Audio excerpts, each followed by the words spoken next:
बिस्मिल्लाहिर्रहमानिर्रहीम। अस्सलाम वालेकुम नाज़रीन, आप यूट्यूब चैनल देख रहे हैं। मैं इमरान खान हूँ। नाज़रीन, सबसे पहले तो आज का दिन बहुत इंपॉर्टेंट है। सुहेल अफरीदी अपने तमाम MPs के साथ ये 92 की तादाद में है, बल्कि उन्होंने तादाद पूछी थी और फिर कंफर्म करके बताया था कि वो तमाम MPs मंगल वाले दिन सारे यहाँ पे पहुँचेंगे अडयाला जेल के बाहर।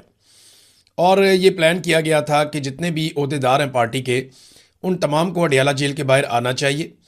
ये बात सलमान अकरम राजा साहब ने भी की, पार्टी के बाकी लोगों ने भी की कि सबको पहुंचना चाहिए और ज़रूर आना चाहिए, और जो लोग नहीं आएंगे उनको जवाब देना पड़ेगा। अब इमरान खान साहब की बहनों की कॉल है, और कॉल उन्होंने कोई आवाम को नहीं दी, उन्होंने पाकिस्तान तहरीक इंसाफ के उन लोगों को दी है जो आज इक़्तिदार में इमरान खान साहब की वजह से बैठे हुए हैं। और इमरान खान की बहनों ने कॉल अपने लिए भी नहीं दी, उन्होंने कॉल उसी आदमी के लिए दी है जिसकी वजह से ये तमाम लोग इक़्तिदार में बैठे हुए, यानी इमरान खान की वजह से। वो कैद तन्हाई में हैं, उनकी बिनाई ज़ाया हो रही है, उनके साथ बहुत जुल्म हो रहा है जो आसिम मुनीर साहब के कहने पे हो रहा है। क्योंकि इमरान खान साहब ने खुद कहा था कि मुझे कुछ भी हो जाए तो आपने बदला आसिम मुनीर से लेना है, मुझे या मेरी बीवी को कुछ हुआ तो जिम्मेदार आसिम मुनीर होगा। ये इमरान खान साहब ने एक मरतबा नहीं, कई मरतबा कहा। अब इमरान खान साहब की बहनों ने आज के दिन के लिए ऐलान किया हुआ है। अब देखना यह है कि सब लोग पहुंचते हैं, कैसे पहुंचते हैं और क्या मनाजर हम देखते हैं। क्योंकि इससे पहले शहबाज शरीफ साहब ने अचानक से रब्ता कर लिया सुहेल अफरीदी से। अब लाजमी बात है, कोई शहबाज शरीफ साहब ने इसलिए तो रब्ता नहीं किया होगा कि वो इमरान खान साहब से मुलाकात करवा देंगे, क्योंकि वो तो फील्ड मार्शल ने फैसला करना है। शहबाज शरीफ साहब ने तो पहले कहा पूछ के बताऊंगा। अब पता नहीं पूछने पे उन्हें कितनी डांट पड़ी है, जिसके बाद दोबारा उन्होंने पूछने की कोशिश ही नहीं की। हुकूमत ने क्या किया कि रावलपिंडी में दफ़ा 144 नाफज कर दी है और अडयाला की तरफ किसी भी किस्म के इज्तिमा पर पाबंदी लगा दी है। इसके बारे में बाकायदा एक्सप्रेस न्यूज़ में और जितने भी पाकिस्तान के अंदर मीडिया चैनल्स हैं, तमाम ने इस खबर को छापा है और कैटेगोरिकली बताया कि रावलपिंडी में दफ़ा 144 नाफिज कर दी गई, हर किस्म के इज्तिमात पे पाबंदी लगा दी गई। और ये वजह सिर्फ यही है कि इमरान खान साहब के लिए लोग ना निकलें और अडयाला जेल के बाहर वो एक रश पैदा ना हो, क्योंकि ये चीज़ें जो हैं वो पाकिस्तान की मिलिट्री एस्टेब्लिशमेंट को परेशान करती हैं कि हमने सारा कुछ करके देख लिया, हर बंदा पकड़ के अंदर डाल दिया, कारकुनों को कत्ल भी कर दिया। इसके बावजूद जब इमरान खान साहब कॉल देते हैं या उनकी बहनें कॉल देती हैं तो लोग क्यों आ जाते हैं। अभी ये पब्लिक को कॉल नहीं दी गई, ये कॉल दी गई है उन लोगों को जो बेनिफिशरी हैं इमरान खान साहब की सियासत के। अब सवाल ये पैदा होता है कि क्या वो लोग जाएंगे। देखें ना, गिरफ्तारी है ना सिर्फ, और क्या है। इमरान खान साहब भी गिरफ्तार है, उनकी अहलिया भी गिरफ्तार है। अब इनमें से कोई इमरान खान से तो बड़ा नहीं है ना। अगर इमरान खान साहब गिरफ्तारी दे सकते हैं और इतनी सख्त जेल काट सकते हैं तो ये लोग तो इमरान खान के बेनिफिशरी हैं, इन्हें भी फिर जेल काट लेनी चाहिए। तो इनको आज बड़े इम्तिहान में डाल दिया गया है। देखें इनके साथ क्या होता है या ये क्या करते हैं। एक और खबर नाजरीन चलवाई जा रही है, और ये खबर कुछ ऐसे लोगों से चलवाई जा रही है जो लोग मशहूर हैं इस हवाले से कि जब भी कभी किसी चीज़ का माहौल बनाना होता है या पब्लिक को चेक करना होता है तो ये लोग खबरें मार्केट के अंदर फेंकते हैं। खबर मार्केट में ये फेंकी जा रही है कि एक और आईनी तरमीम करके फील्ड मार्शल आसिम मुनीर साहब सदर पाकिस्तान बनना चाहते हैं, और वो ये चाहते हैं कि सदर का ओहदा उनके पास रहे। ये मुबैना तौर पे वो लोग कह रहे हैं जो मार्केट में खबरें फ्लोट करने के मास्टर हैं, और उन्होंने कहा कि ये आईनी तरमीम भी करवा ली जाएगी। अच्छा, मेरे ख्याल में ये इतना कोई सौखा काम नहीं है, लेकिन फिर भी मेरी ये ख्वाहिश है कि अगर फील्ड मार्शल आसिम मुनीर ये चाहते हैं कि वो सदर पाकिस्तान बने तो फिर बने एक दफ़ा, उन्हें आटे और दाल का भाव पता चले। क्योंकि जब वो सदर पाकिस्तान बनेंगे ना तो फिर वो फौजी यूनिफॉर्म के पीछे छुप नहीं सकेंगे। फिर अवाम उन पर बिल्कुल वैसे ही तनकीद करेगी जैसे एक सियासी आदमी के ऊपर तनकीद की जाती है। फिर अवाम वैसे ही सवालात पूछेगी जैसे एक सियासी आदमी से सवालात किए जाते हैं। अब वो देखें ना, पाकिस्तान में आप ब्यूरोक्रेट से सवाल कर सकते हैं, सरकारी मुलाजमीन को पूछ सकते हैं, अगर आप ताकतवर हैं तो थोड़ा और ऊपर जाके पूछ सकते हैं, लेकिन आप आर्मी चीफ को नहीं पूछ सकते पाकिस्तान में। उनके आगे आप सवाल भी नहीं कर सकते उनकी मर्जी के बगैर। ये एक मुकद्दस गाय बनाया हुआ है ना इस ओहदे को। तो जब ये किसी दूसरे ओहदे पे आएंगे तो इनको आटे दाल का भाव पता चलेगा। लेकिन ये इतना आसान नहीं है। आसिफ अली जरदारी साहब को कम से कम जो देना पड़ेगा वो बिलावल जरदारी को वजीर आजम बनाना पड़ेगा। तो क्या शहबाज शरीफ इसके लिए तैयार है? क्या नवाज शरीफ इसके लिए तैयार है? पाकिस्तान का इन लोगों ने भट्टा बिठा दिया है, इकॉनमी मुकम्मल तौर पे तबाह कर दी है, कर्जे इतने ज़्यादा ले लिए हैं कि कोई भी हुकूमत आकर इन कर्जों को नहीं उतार पाएगी। महंगाई इतनी बढ़ा दी है कि अब ये महंगाई कम नहीं हो पाएगी, जो कम करने की कोशिश करेगा वो मुल्क को दिवालिया कर देगा। ये मैं आपको सही बात बता रहा हूं। आज अगर ये इमरान खान को लाके हुकूमत दे दें तो 10 साल से पहले ये इकोनॉमी अब ठीक नहीं हो सकती जो इन्होंने इसके साथ कर दिया है। 4 साल में इन्होंने इतना कर्जा लिया जितना कर्जा पाकिस्तान बनने के बाद से लेकर अब तक हमने 70 साल में लिया था। जो कर्जा पाकिस्तान ने 70 साल में लिया उतना कर्जा इन्होंने 4 साल में लिया। जो चीजें पाकिस्तान के साथ पिछले 50 साल में नहीं हुई इन्होंने कर दी। सरमायाकारी बुरी के रिकॉर्ड तोड़ दिए, जितनी मल्टीनेशनल कंपनियां सारी भाग गई, पाकिस्तान से ब्रेन ड्रेन हो गया, मिलियंस की तादाद में लोग पाकिस्तान से निकल गए, लोग अपना पैसा ले लेकर भाग गए, इंडस्ट्री सारी बंद हो गई, बड़े बड़े कारोबार फारिग हो गए, किसी किस्म का इनका टैक्स का हदफ पूरा नहीं हो रहा। इसीलिए वुज़रा अपने मुंह से मानते हैं कि जनाब क्योंकि हम टैक्स इकट्ठा करने में नाकाम हो गए लिहाजा हमने लेवियां लगा दी, लिहाजा हमने आम आदमी के ऊपर बोझ डाल दिया, लिहाजा हमने पेट्रोल महंगा करके वहां से टैक्स इकट्ठा कर दिया।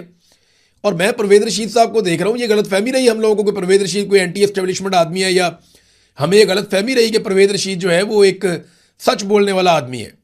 परवेज रशीद ने झूठ बोलना शुरू कर दिया, कहना शुरू कर दिया उन्होंने जनाब के ये जो पेट्रोलियम मसनूआत की कीमतें बढ़ रही हैं ये अमेरिका और ईरान की जंग की वजह से बढ़ रही हैं। ओ इतनी तो उधर नहीं बढ़ रही जितनी आपने बढ़ा दी हैं भाई। अगर अमेरिका और ईरान की जंग की वजह से ये कीमतें बढ़ रही हैं तो आपके तो अमेरिका से बड़े अच्छे ताल्लुकात हैं, आप क्यों बढ़ा रहे हैं?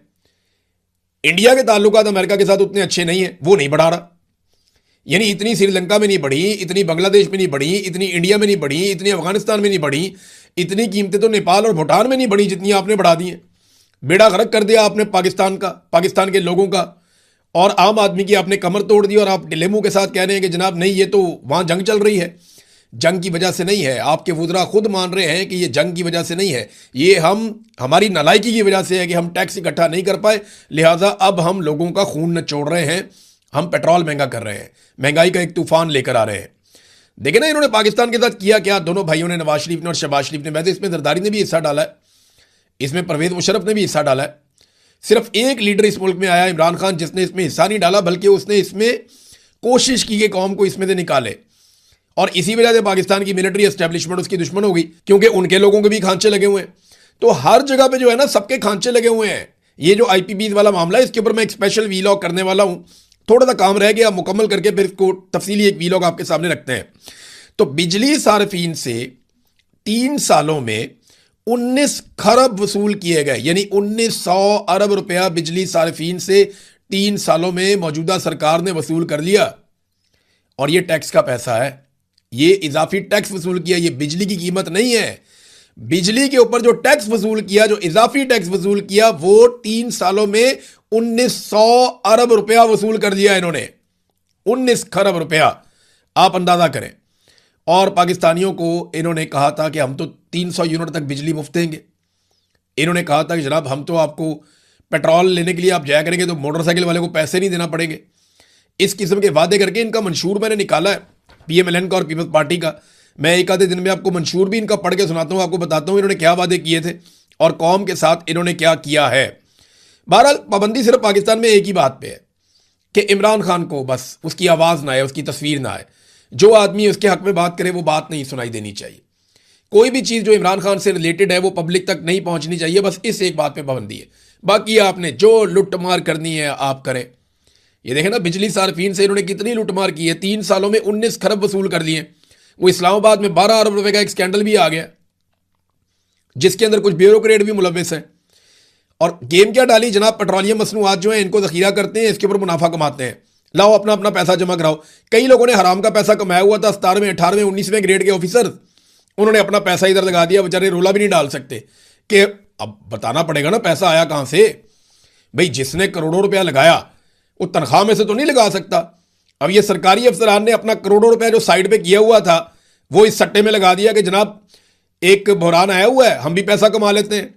जैसा कि मुबैना तौर पे कहा जा रहा है कि बहुत सारे सरमायादार मिडिल ईस्ट में पैसा कमा रहे हैं, उन्हें पहले ही पता चल जाता है कि अब डोनाल्ड ट्रंप ने क्या कहना है और अब किस किस्म का स्टेटमेंट आएगा, अब लड़ाई वाला माहौल बनेगा या अब अमन वाला माहौल बनेगा, कीमत $10 नीचे जाएगी या $5 ऊपर जाएगी, वो उनको पहले से आइडिया होता है, वो पैसा बना रहे हैं। इसी तरह का एक माफिया इस्लामाबाद में था। ये 12 अरब रुपए का स्कैंडल जो है ना, पेट्रोल जखीरा करेंगे, मुनाफा कमाएंगे, आपको भी हिस्सा देंगे लालच देके, तो ये एक मेगा स्कैंडल इस्लामाबाद में मंजरेआम पे आ गया। जो मर्जी करें आप, लुटमार की खुली इजाजत है पाकिस्तान में, बस आपने पाकिस्तान तहरीके इंसाफ से दूर रहना है, बाकी आप जो मर्जी करें। फजलुर रहमान साहब को आज समझ आई होगी, जैसे कि जरदारी साहब को अब समझ आ रही है, जैसा कि बिलावल को अब समझ आ रही है कि ब्रूट मेजॉरिटी होती क्या है। जब डंडा दे के इनसे करवाया जाएगा ना आईनी तरमीम पे दस्तखत, जब 28वीं आईनी तरमीम पे इनसे दस्तखत करवाए जाएंगे और इनसे वोट लिए जाएंगे, तो तब इन्हें मजा आएगा और पता चलेगा कि ब्रूट मेजॉरिटी होती क्या है।